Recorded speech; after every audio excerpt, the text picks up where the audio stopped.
day, date card arrives. It's a group date card. Aaron, Dale Jr., James from the box, Connor the cat. James from the box. David, Justin. Who's Justin? Justin is the one with the faces. Oh, Justin is the painter, I think. Right? Justin is the painter. The painter, yes. Thomas, Hunter, and Brendan, who I think was like the Canadian dude. I always forget. Whenever he comes on screen, I'm like, who the fuck is this? Who's Firefighter. Him and Connor C. Connor C. I have no idea who that is. Yeah. I have no idea who this man is. The date card says, love is all about honesty and I need 100%. ... No love Katie, no nothing. The guys they were like, the fuck out. She didn't sign it. Yeah. It's like, just say love Katie. No love Katie? No love Katie? No XOXO? Oh, man. Oh my God. Bugging out. That's how you know there's literally nothing to do in this house and your whole world becomes about the date card. Yeah. Yes. Yeah. Jesus. Oh my God. So they all head out to meet Katie, and she says, I have a friend who's here. He has something planned to help me, understand you guys better, some shit. So they head into this big, dark, sound stage, and Nick Viall is sitting there. Why? Katie's friend, allegedly. Why is it Nick Viall? Why is it not I feel like they chose Nick because he's been here before. He's been on 6 different seasons of this damn show. And this date in particular is literally his season. Yeah. 2 seasons of Bachelorette. Yeah. Paradise. I think maybe 2 seasons of Paradise. He's been here 5 times. Yeah. Nick he's the most, him and Ben Higgins, who just fucking pops up everywhere. Which I was so happy it wasn't him. I was so happy it wasn't Ben. I can't. I really can't do it. Nick, I appreciate his messiness, and I loved his season he gave us. Yeah, he is messy, and he's witty on Twitter. Yeah.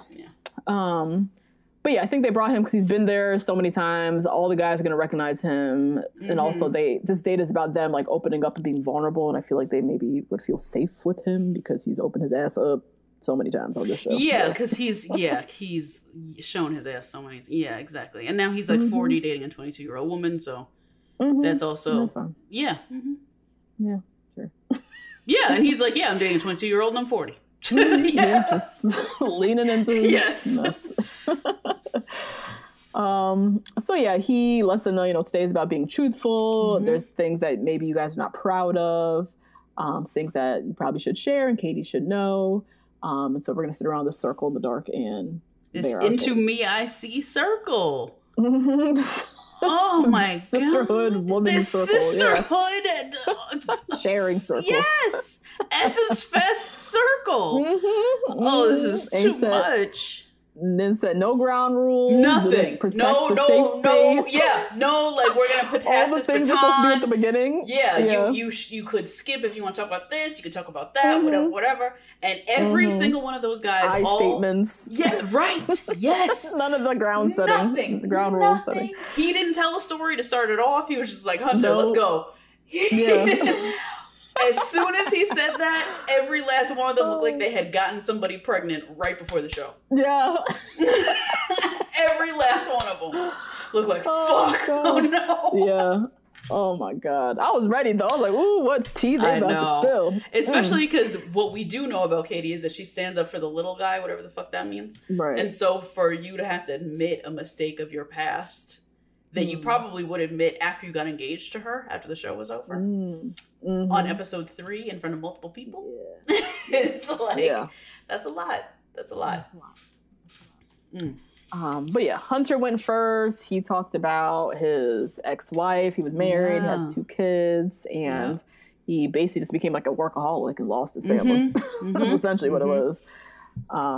It became all about his work, and he cried about his divorce. Yeah, providing for the family, and in the midst of doing all that, he literally lost his family. So that was heart-wrenching. And he was boo-hoo-hooing. I was like, wow, Hunter.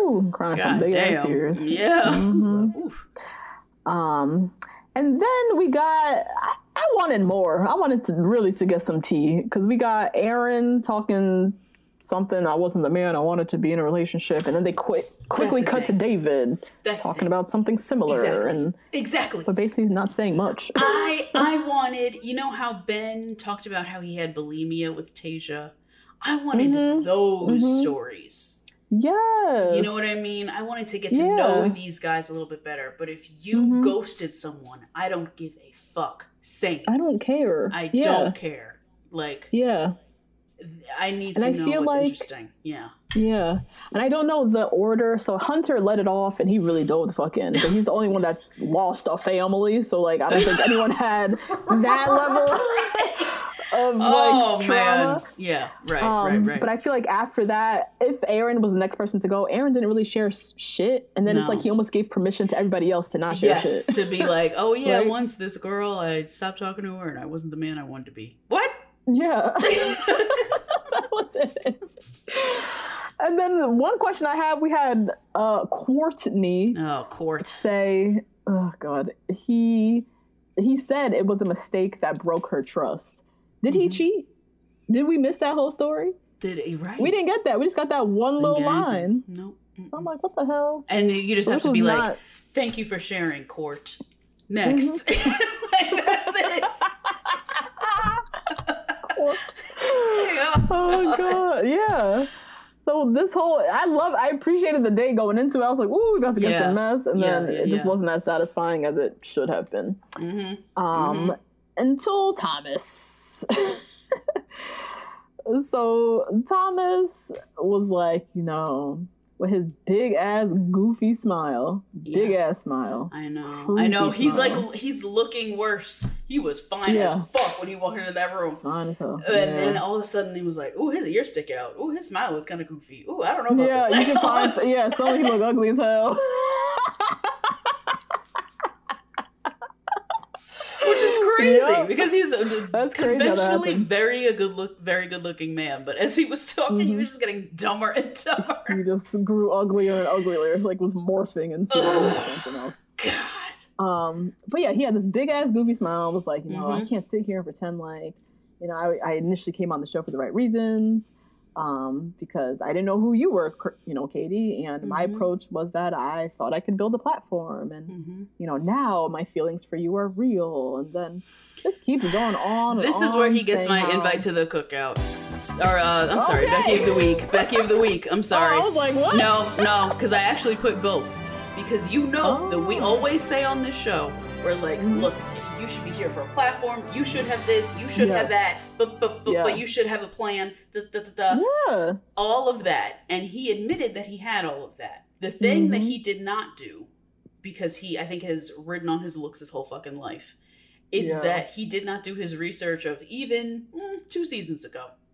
And see how this particular plan never works, right? Yeah. We all remember old boy with the perfumes who told Becca that he loved her.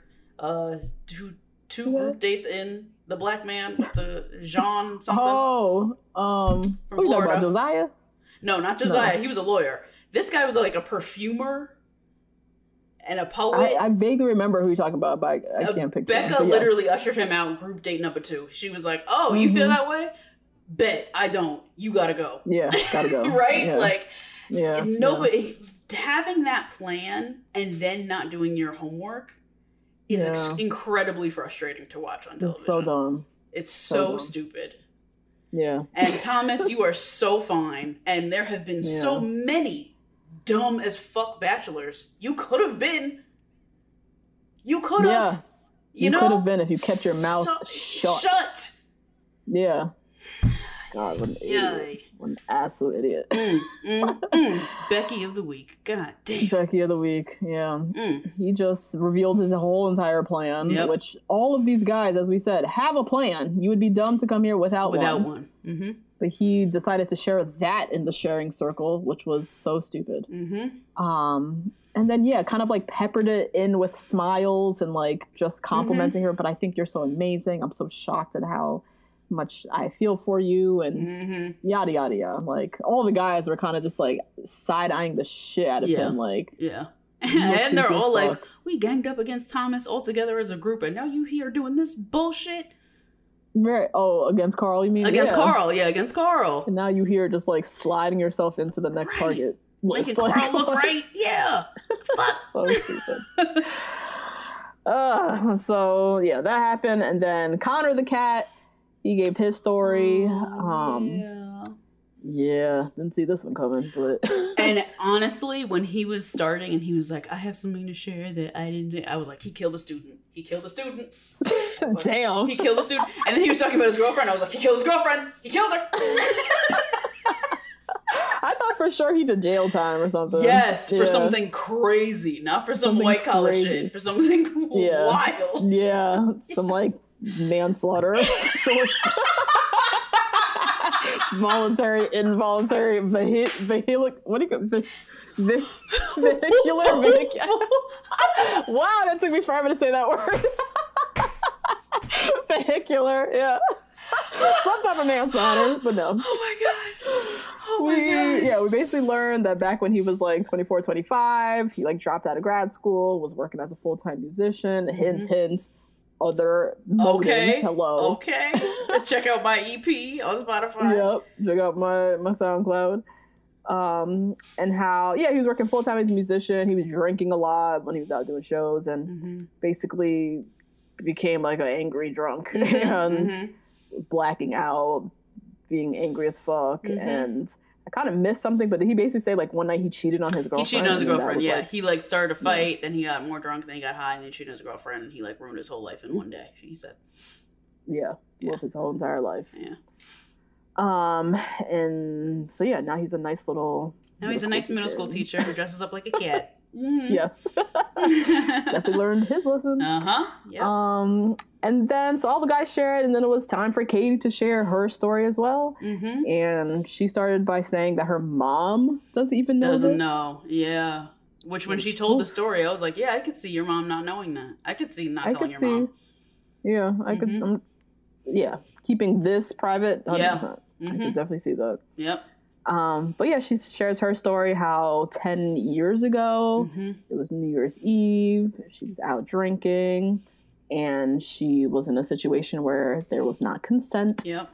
And she was in denial about it a long time. This was sounds like a friend of hers, it seems. Because she was able to continue communication with this person for a long time. Communication with them. She tried to form a relationship with this person because she was in denial that this happened. So she was trying to like write it in a way. Right.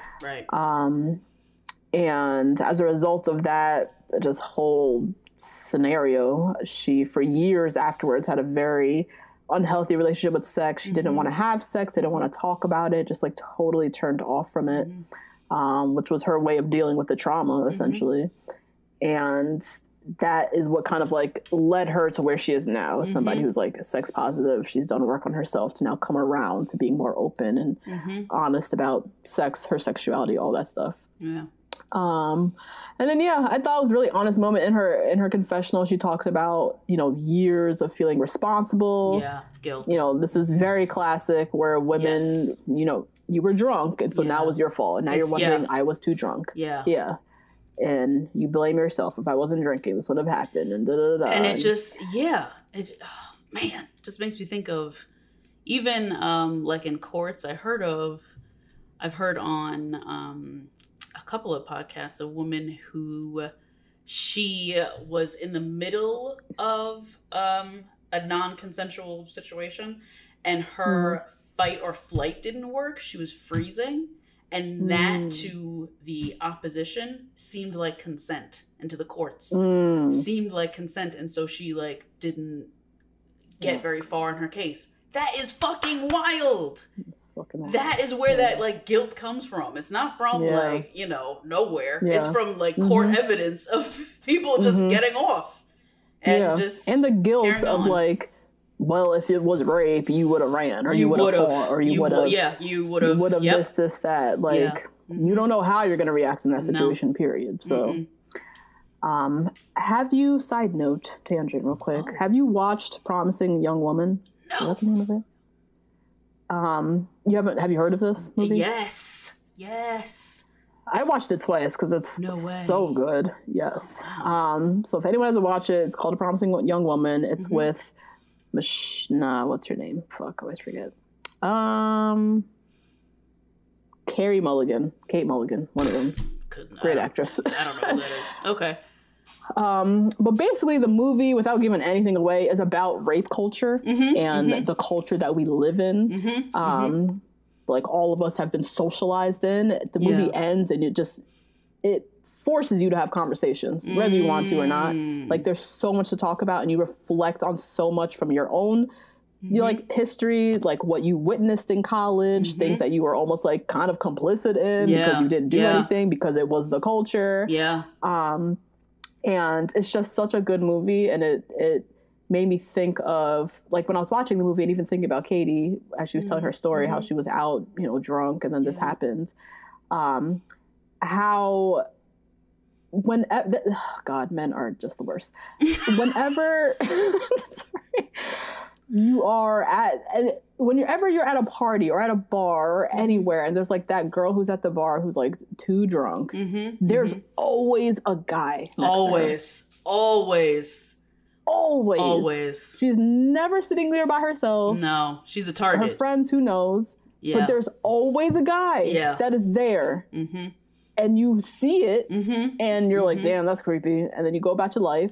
But it's just, it's so sad and infuriating how as women we place so much blame, because this happens all the time. We drank too much, and then something happens that was not our fault. And how we live, even as Katie was saying, has to live with that guilt, which is horrible to like blame yourself over something that happened to you. And just knowing how much this happens and how we all see it happen, and we just live in that culture where this just happens, where guys are just always there when there's a drunk girl. It is so creepy. Please watch the movie Justine, or everybody who hasn't watched it. It's so good, and it really makes you reflect and like think back to your own. I mean, it might be kind of triggering for some people, but just like your own experiences, and just like really makes you think critically about this world that we live in. Being a woman in this culture. And like the pressure that we have to place, especially now that we have phones that have cameras, and we have more evidence, and there's you know what I mean, there's like more accountability that needs to take place for both parties. I